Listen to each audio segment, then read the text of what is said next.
नमस्कार दोस्तों, आज हम इस वीडियो में जानेंगे कि किराना स्टोर ओपन करने के बाद हम कितने दिन में उसको सफल बना सकते हैं। कितने दिन में हमारी दुकान जो है सक्सेस हो जाएगी और टॉप में पहुंच जाएगी, यानी कि अच्छी खासी बिक्री होने लगेगी, एक सेटलमेंट हो जाएगा। तो सारी चीज़ें हम इस वीडियो में समझेंगे, वीडियो पे बने रहिएगा।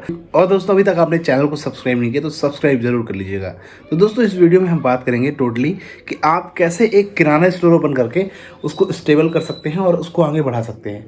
आप कैसे ग्रो कर सकते हैं और नई किराना दुकान खोलने के बाद कितने दिन में आप उसे ग्रोथ में ला सकते हैं और उसमें अच्छी खासी अर्निंग करने लगेंगे, कमाई होने लगेगी स्टार्टिंग करने के बाद। दोस्तों, जब भी आप एक नई किराना स्टोर ओपन करते हैं, नई दुकान शुरू करते हैं, तो जाहिर सी बात है कि आपकी दुकान शुरू में थोड़ा कम चलती है, थोड़ा मार्केटिंग नहीं होती है और लोग जानते नहीं आपकी दुकान के बारे में, तो कम आते हैं, ज़्यादा कस्टमर नहीं होते।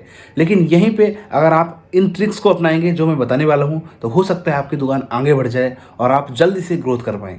तो सबसे पहले नंबर पे है आपके प्रोडक्टिविटी के बारे में। तो जब आप स्टोर ओपन करें, जब आप किराना दुकान खोलें, तो आपको ऐसे प्रोडक्ट का लिस्ट बनाना है, ऐसे प्रोडक्ट को चूज़ करना है जो ज़्यादातर बिकते हैं, रनिंग आइटम में आते हैं और ज़्यादा सेल होते हैं। जब आप उन प्रोडक्ट को रखेंगे, ज़्यादा बिकने वाले प्रोडक्ट को आप रखेंगे और उनका स्टॉक आपके पास रहेगा, तो उसके कारण आपके कस्टमर बढ़ेंगे और आपके पास ज़्यादा कस्टमर आएंगे और बनेंगे। और अगर आपने ऐसा कर दिया कि भाई जो इंपॉर्टेंट प्रोडक्ट हैं आप उनको नहीं रख रहे हैं, उनको छोड़ रहे हैं, मिस कर रहे हैं, और या आपकी दुकान में नहीं है, तो जब कोई कस्टमर प्रोडक्ट लेने आएगा तो जाहिर सी बात है वो दूसरे की दुकान में जाएगा। हो सकता है वो दूसरी दुकान वाला उसको खींच ले अपनी तरफ और फिर वो वहाँ पे जाने लगे। तो इसलिए आपको कोशिश ये करना है कि जब भी आप अपना स्टोर ओपन करें तो आपके पास प्रोडक्ट की अवेलेबिलिटी होनी चाहिए। आपके पास ऐसे प्रोडक्ट होने चाहिए सारे जो इंपॉर्टेंट हैं, ज़रूरी हैं, और सीजन बाय भी कई प्रोडक्ट होते हैं, सीजनल प्रोडक्ट होते हैं जो हमेशा बिकते रहते हैं सीजन बाय सीजन। उन प्रोडक्ट को भी आपको रखना चाहिए। और कई ऐसे इंपॉर्टेंट प्रोडक्ट हैं जो कभी कभी बिकते हैं, अचानक से यूज़ में आ जाते हैं, है ना। तो उन प्रोडक्ट को भी आपके पास रखना चाहिए।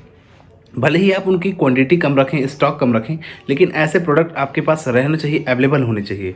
तो आप इनसे अपने कस्टमर भी बना सकते हैं और आपके पास कस्टमर बने रहेंगे तो आप इनसे अच्छा खासा कमाई भी कर सकते हैं। तो ये चीज़ें होती हैं। दूसरे नंबर की टिप्स है वो है लोकेशन। जब आप अपनी दुकान ओपन करते हैं, स्टोर ओपन करते हैं, तो लोकेशन चूज़ करते समय बहुत सारी गलती कर देते हैं कि ऐसी दुकान, ऐसी जगह अपनी दुकान ले लेते हैं, ऐसी जगह लोकेशन ले लेते हैं जहाँ पे ज़्यादा कस्टमर नहीं आते, ज़्यादा चहल पहल नहीं रहती। तो वहाँ पे जाहिर सी बात है कि दुकान थोड़ा कम चलेगी। तो यार ये एक गड़बड़ चीज़ हो सकती है ना। अब हमको जल्दी से अपनी बिक्री बढ़ाना है तो आपको ये चीज़ें करनी है। फिर इसके बाद थोड़ी बहुत मार्केटिंग भी आपकी दुकान की ज़रूरी है। आपको दूसरे दुकान से थोड़ा कम रेट में सामान बेचना है स्टार्टिंग में। यानी कि अगर सामने वाला 20% 15% का मार्जिन कमा रहा है तो आप 10% का ही मार्जिन कमा के सामान बेचो। यानी कि जैसे कोई प्रोडक्ट 50 रुपये का बिक रहा है तो आप उसको 48 में ही बेचो। बाजू वाली दुकान में अगर शक्कर 50 रुपये किलो बिक रही है तो आप उसको 2 रुपये कम में बेचो कस्टमर को। तेल हो गया, ऑयल हो गए, मसाले हो गए, उन प्रोडक्ट को थोड़ा कम में बेचो जो ज़्यादा बिकते हैं। तो कस्टमर इससे ये समझेगा कि भाई आपकी दुकान में थोड़ा डिस्काउंट मिलता है और वो फिर अगली बार सोचेगा कि यार आपके यहाँ पे ही आना चाहिए और वो आपके यहाँ भी आएगा। तो ये एक अच्छा ऑप्शन रहेगा। तो मेरे ख्याल से आप इन पॉइंट को समझे होंगे। इसके बाद कस्टमर की जो पैकिंग आइटम है, कस्टमर को जो चाहिए, आप कस्टमर के हिसाब से अगर काम करेंगे तो कस्टमर आपके पास बना रहेगा।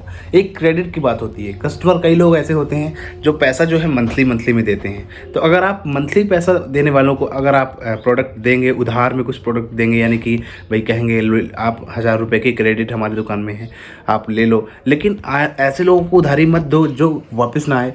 ऐसे लोगों को उधारी देना है जो आप जानते हैं, जो गवर्नमेंट जॉब वाले हैं, है ना, जो प्रोडक्ट आपका पैसा दे देंगे, उनको उधार आप ज़रूर दे दें, क्योंकि उनका महीने में पैसा आता है, वो आपका पैसा चुका देंगे। तो ऐसे करके आपकी एक क्रेडिट बनती जाएगी।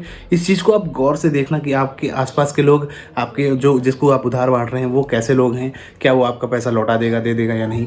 इस चीज़ को विशेष ध्यान देना होगा। तो ये आप समझ लेना और ये करके ही आप उधारी बांटना, नहीं तो आपका पैसा वापस नहीं मिलेगा। ठीक है। फिर इसके बाद नेक्स्ट पॉइंट है वो है, आप जब कस्टमर आपके पास प्रोडक्ट खरीदने आता है तो एक चीज़ ये भी कर लिया करो कभी कभी कि कस्टमर जैसे 500 रुपये की नोट लेके आया तो उसको ना 10-20 रुपये अपने पास रख लो, 10-20 रुपये दबा लो। यानी कि कह दो भाई 20 रुपये आपका जमा है, अगली बार ले लेना, है ना। तो ऐसे में कस्टमर जब नेक्स्ट टाइम आएगा तो 20 रुपये लेगा नहीं, बल्कि सामान आपके पास लेके जाएगा। और अगर जमा नहीं रहेगा तो फिर हो सकता है दूसरी दुकान में भी चला जाए। तो 50 रुपये दबा लो, यानी कि बोल दो भैया 50 रुपये आपके जमा है, अभी मेरे पास चेंज नहीं है, तो आप बाद में। ये एक ट्रिक है छोटी सी, मतलब हर किसी के साथ ऐसा नहीं करना है, और जो जान पहचान के लोग हैं उन्हीं के साथ ऐसा करो। ऐसा नहीं कि अनजान लोग कोई आया उसका पैसा दबाने लगो। जिसको जानते हो उसी का पैसा आपको दबाना है ना। तो ऐसा करके आप कस्टमर को दोबारा बुला सकते हो अपनी दुकान पे। तो ये एक ऐसे अच्छी ट्रिक है। तो ये सारी ट्रिक्स को अपना के अपनी आप दुकान को जल्दी से ग्रोथ में ला सकते हैं, सेल्स बढ़ा सकते हैं। और अपने दुकान को अगर ऐसी मजबूत बनाना है तो आपको सच में प्रोडक्ट में थोड़ा कम प्राइस रखना होगा, ज़्यादा मार्जिन शुरू में नहीं रखना होगा। और क्वालिटी और इन सारी चीज़ों को अगर आप सही तरीके से देंगे तो कस्टमर आपके पास बनेंगे। तो ऐसे ही करके आप अपनी ग्रॉसरी स्टोर को आगे बढ़ा सकते हैं, ग्रोथ कर सकते हैं और ज़्यादा अर्निंग कर सकते हैं, पैसे कमा सकते हैं। तो मेरे ख्याल से आपको काफ़ी कुछ समझ में आ गया होगा। आप इन सब चीज़ों से समझ के और काफ़ी कुछ सीख लिए होंगे। मेरे ख्याल से आपको अच्छी जानकारी मिली होगी। तो ऐसी टिप्स और जानकारी के लिए हमारे चैनल पे बने रहिए। चैनल को कीजिए सब्सक्राइब और मिलते फिर अगली वीडियो में। धन्यवाद दोस्तों।